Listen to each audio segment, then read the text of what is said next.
I'm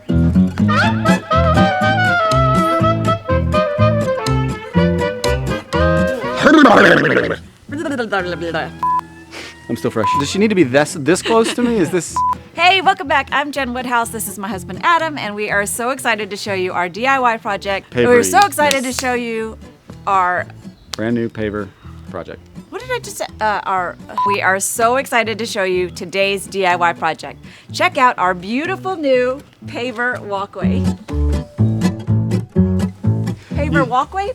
Walkway, pathway? It's fine. Pathway, paver, pathway. It is both a pathway made by pavers and a paver pathway. It's certainly better than what was here going on before. What it looked like before, we had what we called trash bushes. We literally labeled them trash bushes. That's what they're called. Yeah, it was just chaos, just lots of chaos happening. It was a hot mess. We had these flagstones in there. They were kind of haphazardly placed, and it really altered your gait. Like you could not walk naturally. Like I assume it was someone who put it in, had like one really long leg and one really short leg. You had to like... No, it was like you had to like peacock your way in to get in. It was weird. It was weird. It's like hopscotch. It was uncomfortable, right. And it created some flooding issues too whenever it rained. No, it's just bad. It's bad. Bad. I wasn't able to find a ton of information online on how to create this look, so a lot of it was trial and error and just kind of figuring things out. So I'm excited to share in this video how we did it so that you can do it too. So this space is about 85 square feet. It's about 4.5 feet wide by 20 feet long. And it took about 3 days for us to complete this project, and the materials and the tool rental cost about just under $1,000. Jen wanted to lay the pavers in a diamond pattern. I was opting for the far more symmetrical and even just lay it in flat and even. But No. He wanted to just put the pavers down, kind of squared off to the driveway, but this space is not square at all. So I wanted the diamond pattern, which is a little bit more labor intense because now you have to cut the pavers at a 45. He was annoyed by that, but this is the right way to do it. And to be fair, it looks much better. It looks much better. She was right. Wait, we have that on camera. Yeah, I know. Like literally, that's on camera. Can we roll that back? Hello, darkness, my old friend. So I helped Jen with a lot of her projects, but her outdoor projects are the ones... Sorry, wait. Just say that again, because I was like this. So I help Jen with a lot of her projects, but the outdoor projects are the ones I enjoy the most. Jen is more of an indoorsy type of person. She's a big fan of the air conditioning and not the bugs. Yeah, my idea of roughing it is going to a hotel without Wi-Fi. So Liam and I pulled up the flagstones that were here. They came up pretty easy. They weren't set into anything but dirt. So it's not like they were, put in like with any kind of adhesives. They were just in the dirt. Once all those got pulled up, we moved them out of the way and raked out the dirt a whole lot, trying to get the big rocks. And apparently if you build a house, or the people who build houses, they leave lots of trash just slightly underneath the dirt. So there was lots of brick and all kind of mess like that. So we raked all that out, got it smooth, and worked to get it level, but at the same time wanted to keep the natural slope away from the house for runoff. The dirt was really compacted there from years of use, so I took a tiller and broke up a lot of the dirt, and then we took the rake again, so the dirt would kind of smooth out, raked, getting after those big chunks of rock and brick and other stuff that was just kind of debris in there, and then tamped it flat to get it as flat as we could. It was still a little bumpy, so we ended up going to Home Depot and renting a 14-inch plate compactor and used that on the dirt itself too, to kind of get that as just level as we could on that slope. And then we did we went and got 45 bags of paver base. Yeah, and you poured that down, and then I used a rake to spread it all out. She spread some of it out. I spread most of it out. It's on camera. That's fair. Like, literally. It was a lot of it, but in any case. So once we compacted the dirt, we laid down the paver base and got that compacted as well. And then we moved on to mapping out the center line. So when I was thinking about the design of this, I really kind of wanted to start from the center and work my way out. So we found the center line, marked it with a string and some stakes. Adam laid the center row of pavers down, lining the corners up with that center string line.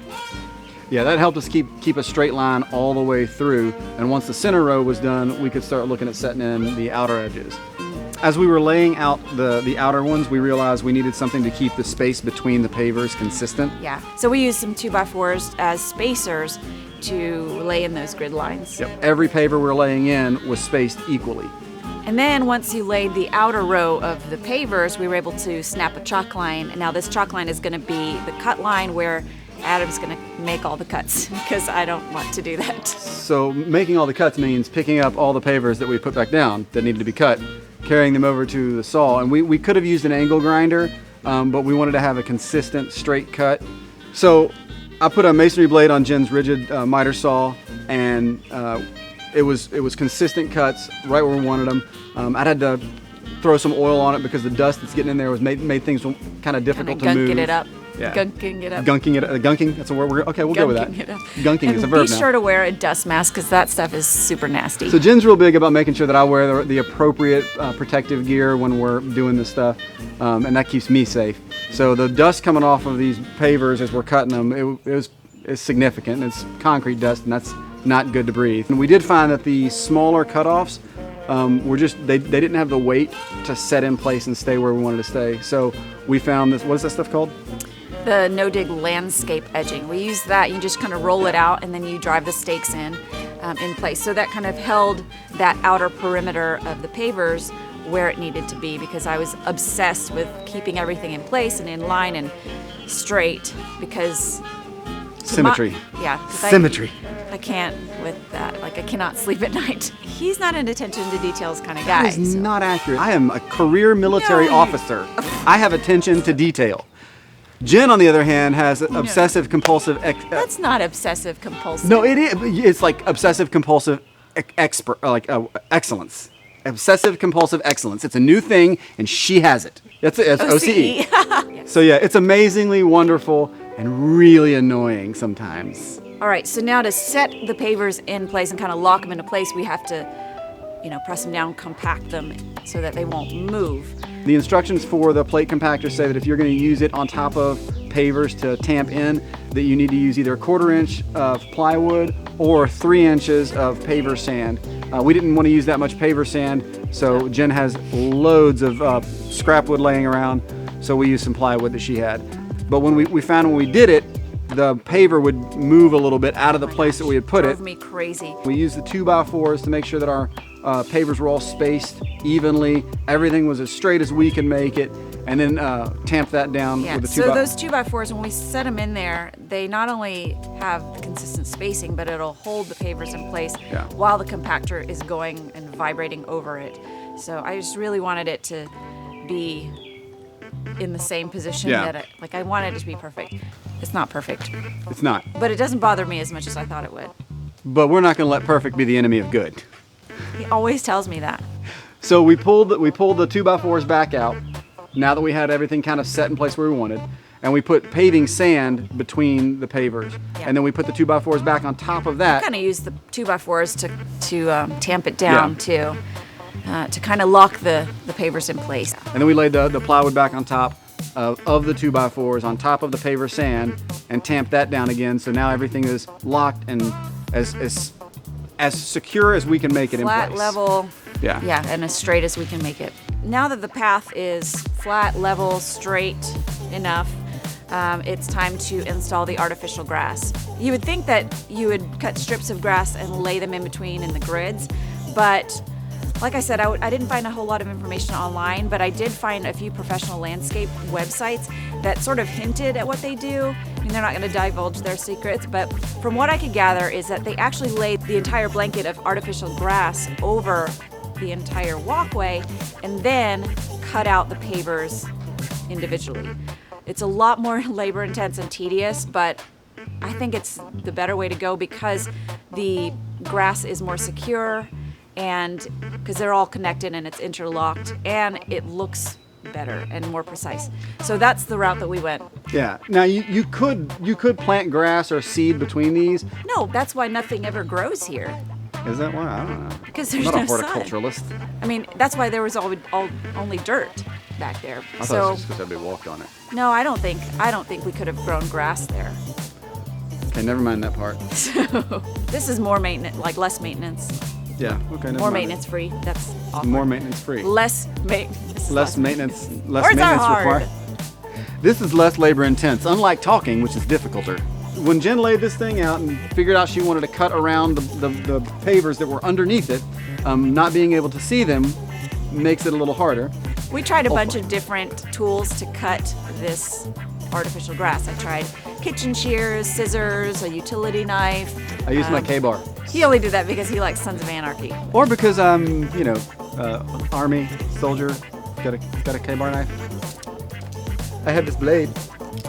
We used all kinds of different things. I preferred using the scissors. Adam liked using the utility knife. No, you liked using the oval blade too. Yeah, I did. I liked using that one because once I got going on a cut, it was fine. It was just getting started was always difficult. So I laid the artificial grass over the pavers, and then I kind of felt to see where the corner was, and then I used a utility knife to cut a hole in the turf. So then I could use my scissors and run the blade of my scissors against the edge of the paver stones and make that cut.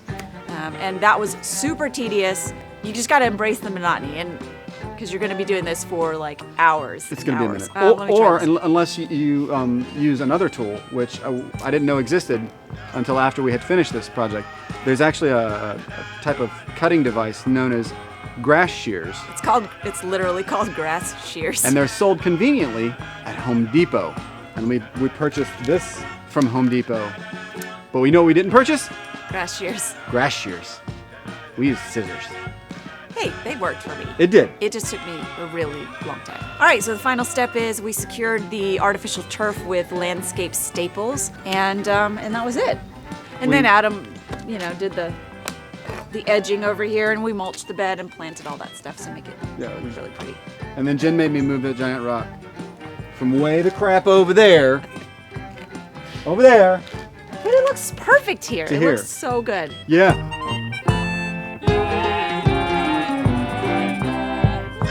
So that's it for this video. Thanks so much for watching. I'm Jen Woodhouse. This is Adam. And wait, no, that's not right. I'm still Adam. Say that again. That's Levi. I'm Adam. That's Levi. You're Jen. If you want more details on this project and other DIY projects, visit jenwoodhouse.com and hit that like, subscribe, share button, all that good stuff. And we will see you in the next video.